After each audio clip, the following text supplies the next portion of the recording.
Hey guys, Misha Mansoor here, and today I'm going to be showing you some of my favorite pieces that are going to be featured in my Reverb artist shop. This is a one-off HT7. This started life as a regular Jackson Juggernaut HT7 in satin black, but then I had the custom shop go ahead and throw in a Floyd Rose. Why would I do that? I don't have any Floyd guitars. Well, this was for Periphery 3. We were working on a song called Motor Mouth, and the demo of that was using something where I needed to be able to bend one string and have it lower the pitch of the low string. That was part of the riff, and also, you know, get those flutters. So I asked them to build me this one-off. Actually, normally they build two, but I think we only had time to do one. So this is the only one. It's a really cool guitar. It basically was the only way that we could both record and perform Motor Mouth live. So this was used on Periphery 3 for that song, and basically record the whole song and also live to perform that song. We took this on tour just for that one song, which is why we stopped playing that song, because that's not very practical, and I never had a backup. Fun little fact with this one, it has a tremolo, though I kind of removed everything because I wanted the bridge to flutter, but I did keep this piece in case I wanted to keep it in dive only mode. So in this mode, you know, you can still dive, but you can't pull up on the whammy bar, but that, you know, that you can feel free to set however you like. I also opted to keep the locking tuners on this guitar, despite the fact that it locks at the bridge here, just for extra tuning stability. And it makes it a lot easier to restring. It's a great guitar. You know, the HT7 has always been my workhorse, both for recording and for live use. So this is that, but with a Floyd. And as far as I know, it's the only one in the world. This one's a tough one. This is my Black Machine B6, and it's not just anyone. This is one of the earlier Black Machine B6s. This was actually built by Doug Campbell. The story with this was the first time I ever met him, I was hanging out with Nolly in London and talked to him for about 4 hours in a pub. And I was just blown away by this guy's work. You know, I'd played Nolly's B2 and I couldn't afford that. But I knew at the end of that conversation I had to own something that this guy had made. I loved his philosophy behind guitar. Make it thin, lightweight, and this B6 is a bare essential version. You know, there's really nothing to it. This guitar shouldn't be as amazing as it is, but I just plugged it in and I'm already kind of wondering if I should be selling this. If this one does not sell, I will not be mad. I'll be very happy to take this one back home, because this one, out of everything in the collection, is the one that I'm the most torn over selling. It's the most special. It has been used on so many recordings. I think I had this during Periphery 2. So basically everything up until Periphery 5, this has been used for. It's been used live. I retired it from live use because of how special it was. So it's going to be a little bit hard to let go of this one, but I think it has to happen because it generally has sat around for a little bit. I have too much gear. I feel like someone else may get something really special out of this. Whoever ends up buying this will, you know, even if you look at it, you're like, oh, there's nothing much to it. You'll plug it in and you'll understand. This thing manages to have like just the right amount of attack, like a ton of attack, but so much body. It sounds kind of impossible. It has informed so much about what I look for in a guitar and even how I went about designing my own guitars after the fact. It has the signature Black Machine plate here. The cavity cover is broken, actually. That broke on tour at some point. And this thing weighs nothing at all. I really hope I don't regret this. This is a Fractal FX2, and it is beat up. It's even missing a knob. This was used on so many Periphery tours and so many Periphery recordings, and it's got the battle scars to show it. And as much as it's not entirely ideal to be missing this knob, it is completely functional, and it has all the original patches that we were using, both to record and to play live. And obviously with the USB functionality, you can access everything here. And in fact, even without the rotary knob, you can access a lot of the functions just through the menus. This is what we were using live. This broke off while being transported from probably one country to another. So this has been sitting in my closet for way too long. It is a Mark II. It is one of the older FX2s, but not the oldest, because it is not the Mark I. And it is an absolute workhorse. It's actually amazing that this thing still works, given how much of the world it's seen. And it's also cool that it's been on so many recordings, whether it's Periphery albums or side projects or whatever. It's always been in the recording rack when I got home from tour. So now you have a chance to own this for yourself and all the magical little presets that are in it. This is my Carillion P6, though maybe it should be called the P7. Maybe it is called a P7. I'm not paying attention. Anyways, this is sort of the 7-string spiritual successor to my Black Machine B6. It's supposed to be that in design, although there's a few things that are different. For example, this has a set neck construction versus the bolt-on construction of the B6. And I will say overall, just fit and finish and design and everything is definitely a few notches above like the wood on the back here. Just everything about this is really, like all the touch points are 10 out of 10.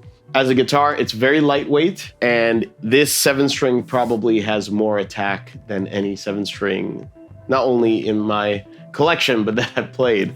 So I got this in time for Periphery 5. This ended up being used a lot on the 7-string stuff on Periphery 5. It was great for main parts or layers or anything where I wanted a lot of attack out of the guitar. Again, this is an ash body on this one. This one has bare knuckle Ragnarok pickups with carbon fiber covers. It is a 26.5-inch scale. It's a very simple but very, very effective guitar. And these are kind of hard to get, and Carillion's back order list is pretty long. This is a good specimen. So if you get your hands on this, I think you'll be very, very happy. I know that I loved it for the Periphery 5 session. This is an Ernie Ball JP7, but out of everything that's on this Reverb store, this one may have the most sentimental value. This is actually the first 7-string that I bought myself. As you can imagine, that I bought a very, very long time ago. This is what I wrote and recorded all the 7-string stuff on Periphery 1 with. All the 7-string material was recorded with this.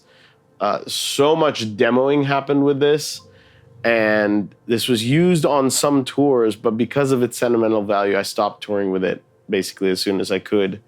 I remember this ding right here was the first ding that I ever got that was noticeable on an expensive guitar. This was an incredibly expensive guitar for me. I saved up like crazy to get this, and this broke my heart. But it also taught me the lesson after the first one that you don't care about the rest. This one is finished in Mystic Dream, which was the sort of signature finish. This is the very first JP7 run, and it was one of the very first runs. This has these unbranded signature John Petrucci DiMarzio pickups. And I always loved the way they sounded. I remember comparing this to some of the later models, and I just thought this guitar sounded so special, which is why I was adamant on using it to track Periphery 1. I think this did see some use on Periphery 2, and then after that, I started to get other guitars. One of the things is it is a 25.5-inch scale, so I used to favor my 26.5-inch scale 7s after that.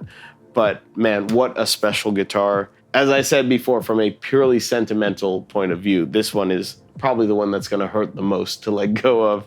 But it also has sat in its case for a while because it's so special that I don't want it just sitting out on the racks and potentially getting another ding. And at the same time, I do have guitars that are probably more appropriate to what I'm looking for these days to record with. So it's kind of a shame that just sits in the case. But man, what a specimen. This is still my favorite JP7 that I've ever encountered. And I mean, look at this bird's eye maple neck. I remember seeing this and just being like, wow, the material, everything about this has actually held up so well, the finish and everything. This guitar definitely inspired a lot of Periphery and bulb riffs over the years. So I hope it inspires a lot for you too. This is a very unique and very strange Fano. So this was built by Dennis Fano for my good buddy, Brian Gilmanov. He's my business partner at Horizon Devices, phenomenal musician and guitarist. And I always saw him rocking this, and I always asked if I could buy it off of him. Eventually, he did let me buy it off of him. And I just thought it was one of the coolest and weirdest guitars. The truth is, after I got my signature guitar, I was kind of good on anything normal, and I just wanted weird oddities. So this looks like the weird bastard child that was acid washed between a Les Paul Jr. and a Tele. It's not quite one, not quite the other. It's got the Les Paul Jr. P90 in shape, but it's got Tele bridge and no neck angle or anything like that. And it's bolt-on. So it's such a weird guitar. Again, this is lightweight. I like my lightweight guitars. This thing sounds so cool.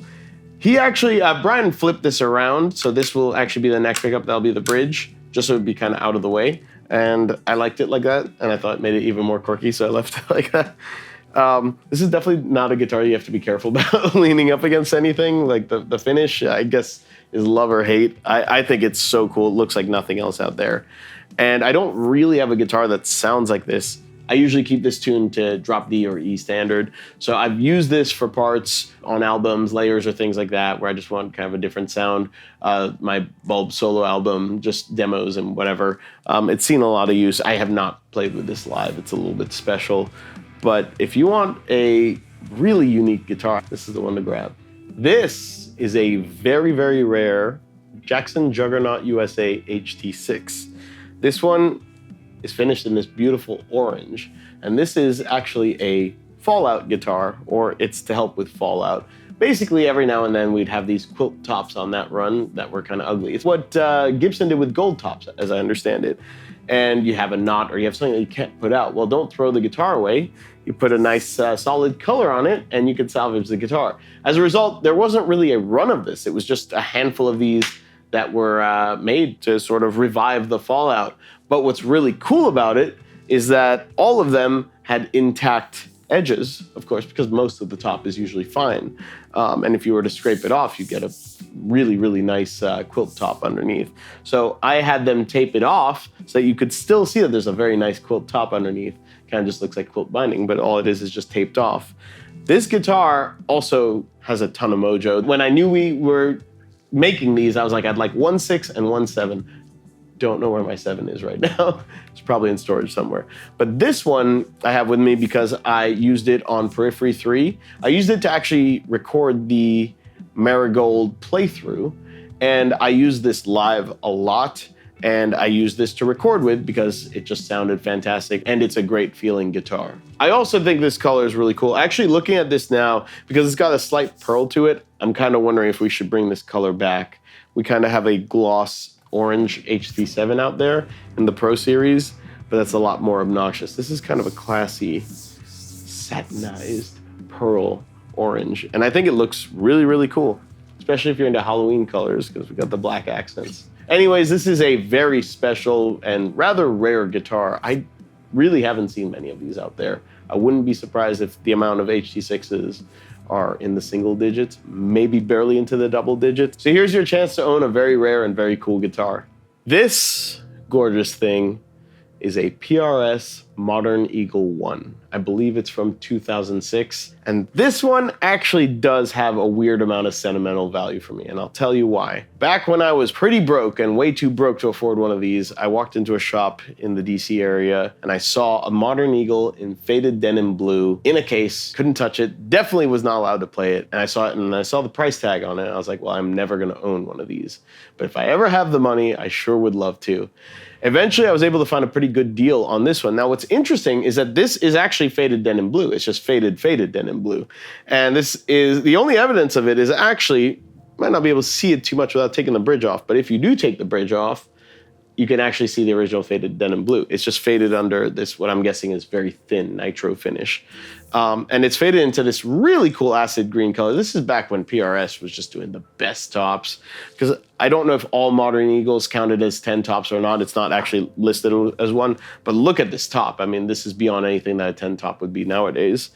This famously has the Brazilian rosewood neck and fretboard on it, which is why they had to discontinue it and do the Modern Eagle 2 and so on and so forth, because they couldn't use that wood anymore. But this has it. I think it imparts such a great tone. This guitar plays so phenomenally. It sounds wonderful. I think I got it right around the Periphery 3 era, so it was used on Periphery 3. Never toured with this, never would tour with this. It's way too precious and rare and special. I think it's a really good Modern Eagle specimen. They're not all quite the same, just as with any sort of high-end custom-ish guitar. And I just didn't want to risk anything happening to it. And then it was used on Periphery 4 as well. Again, in the studios, it's been used on demos for all sorts of stuff. And it's generally sat in drop C. This guitar is so special and has started to gain value to where it has just sort of sat in its case for fear that I ding it or, you know, render it into more of a player's condition than collector's condition. And that's been a bit of a shame because it's way too good to just sit in a case. And that is where I've decided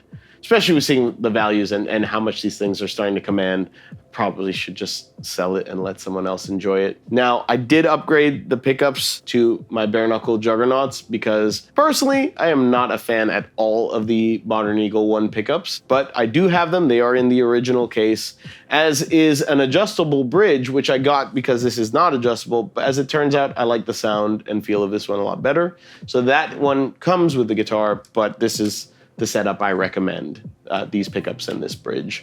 You can feel free, if you do buy it, to swap it to whatever combination you like. But if you get this, please, please, please promise me that you'll actually play it, because it's too good to just be sitting in a case. This was a dream guitar of mine that I did manage to eventually buy. I hope that someone dreamed of this guitar and is able to buy it for themselves too. This is the very first Juggernaut Prototype, at least the one that actually made it into production. I worked on this guitar for about 3 years, maybe a little bit more, but this is the first one that was actually the one that was approved, you know, that we could put out and base the real production model off of. So this is built in the custom shop, and it's got certain unfinished things, like we ended up doing a birch dowel on the final model here for this piece because I wanted it to be pointy but have the strap lock here. But this is the prototype, and this was used on Periphery 3. It was used on Juggernaut, maybe, secretly. It was used live. It was used on Periphery 4. It's been used on Periphery 5. This has been a workhorse, and it's a really special guitar. It's also absolutely gorgeous. Look at this top on this, the 5/8 inch quilted maple top with this gorgeous blue burst. And this, uniquely from the production model, this has a basswood body. That's what I always wanted. Unfortunately, it's a very porous wood. It's lightweight, which is what I like about it. But the top was so substantial on these that a lot of the bodies would warp. So we ended up going with alder, I believe, on this one, but we had to use a bit of a denser wood to get away with that. Other than that, it's pretty much exactly the same. We've got my bare knuckle Juggernaut pickups here. It's the same sort of wiring and everything. This is the effective proof of concept. As you can see, it has one of these stickers because I was using it live, and that was the tuning it was in. It was usually a drop C guitar, which is what it is in right now. And this thing is just a fantastic guitar. It's got quite a bit of sentimental value, which makes me wonder if I should sell it at all.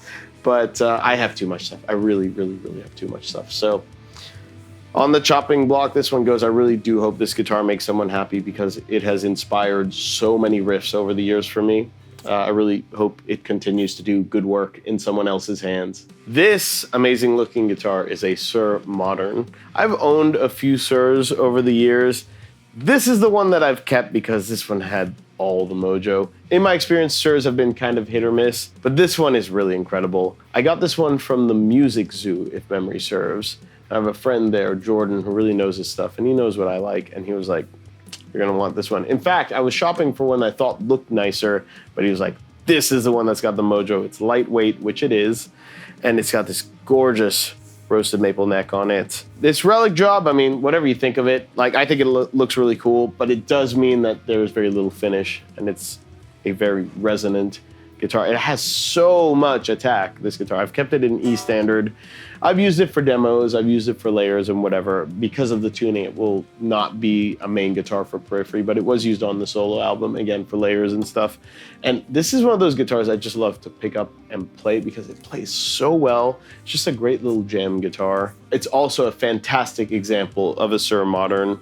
It's quite a conversation piece with how it looks. I think it's absolutely gorgeous. You never have to feel guilty about dinging this one either. So I hope that this guitar makes whoever picks it up very, very happy. This is a Jackson HT8 custom shop prototype. This is the prototype for the only Jackson HT8 run there ever was. We ended up doing 30 of these, and after they sold, we never really did another run of them. This was, I don't know if I had this for Juggernaut recording or not, and if I did, I wouldn't have been able to show pictures because it would have been super secret at the time. I did take this out on tour. This was a workhorse because we were playing a lot of the 8-string songs off that album, like Stranger Things and 22 Faces and Four Lights. So this saw a lot of live use. It was used for a lot of demoing between then and now. It's been used on P5. This is a very aggressive sounding 8-string. It's kind of what I look for in an 8-string. It's 27-inch scale, Juggernaut pickups, basswood body, so it's relatively lightweight despite being so big. It's very playable. A lot of 8-strings can be a lot, which is why not everyone loves them. I find this one to be very approachable, and it's just so aggressive sounding. It has so much attack, which I love. You can see here some of the tour battle scars and the prototype setup for the top horn strap over here. But this thing just sounds phenomenal, so it's found its way on a lot of recordings over the years, a lot of the albums, solo project and whatever. When I've needed to reach for an 8 string, it's kind of been this one. I really hope that whoever grabs this, plugs this in, and actually records with it, because it's such a phenomenal recording guitar. This is a snare drum. And you may be surprised to see me holding a snare drum, even though I was a drummer first. But I haven't been playing this one very much. I kept this one because, one, it is an amazing snare. It's a Dunnett brass shell snare. I believe it's a 3mm shell, if memory serves. It's certainly heavy enough to be. But aside from sounding amazing, this was actually the main snare on Periphery 2. So it's got some cool sentimental value. It sounds like the Periphery 2 snare, if you're into that sound. I always figured I'd keep it just in case I wanted to play again, which I haven't really gotten a chance to do. I'm not really in a place where I can hit this drum as loud as I'd like, but maybe you are. And maybe you want a fantastic brass snare drum or a little piece of Periphery history. So if you do, here's your chance to own a really, really cool snare drum. This crazy looking guitar is a Toefl Tesla, a custom guitar built by Ulrich Toefl, a German luthier who makes really crazy, avant-garde, but amazing instruments. I actually have 2 Toefls. The other one is my Birdfish, which, if you can believe it, looks even crazier. And I figured I should let one of them go, because I don't need to have 2. So this is it. This guitar plays phenomenally. Whenever I play it, I'm always like, man, the legato is so easy on this. I believe it's 25.5-inch scale. It would fool you because the bridge is so low on the body, and so this is so accessible. 22 frets. This is the pickup selector here. Volume and tone, very simple, and it's obviously a headless guitar. You know, with a lot of headless guitars, I feel like the hardware can be a little bit chintzy. Not so on this one. Tuners have such great action on them. There's this Tune-o-matic, which I normally don't love, but this is recessed. Thank you. It makes it so much better. It makes it easier for galloping and all that kind of stuff, which I find a little bit harder with a bridge that's higher up. Again, so much about this guitar is the design and the materials. It's beautiful, like almost reflective ebony board here. And we have this gorgeous bird's eye maple neck here. Not entirely sure what the bodywood is. I would guess alder or something like that, because it is very lightweight. There's a very sort of thin or sleek look everywhere. It's just a very sleek guitar in general. This thing is wild. It is, as you can imagine, very rare. You don't see a lot of these out in the wild. Don't think he makes very many of them. And as I understand it, he raises his price every year so that the used market goes up in value. So it's actually a fairly good investment. And that's maybe why I held on to this as long as I have. I have taken the strap locks out to make it look even more sleek, but those are in the case. It's the DiMarzio style strap locks, if you're a fan of those. You even have this little leg rest built in here. Just very well thought out guitar. For example, a lot of people are like, oh, well, how do you reach the upper frets? Well, there's a little place for your thumb right here. Very ergonomically designed. I think very well thought out and completely unique. There's nothing in my collection that's quite like this. Now, maybe it can be that very interesting guitar in your collection.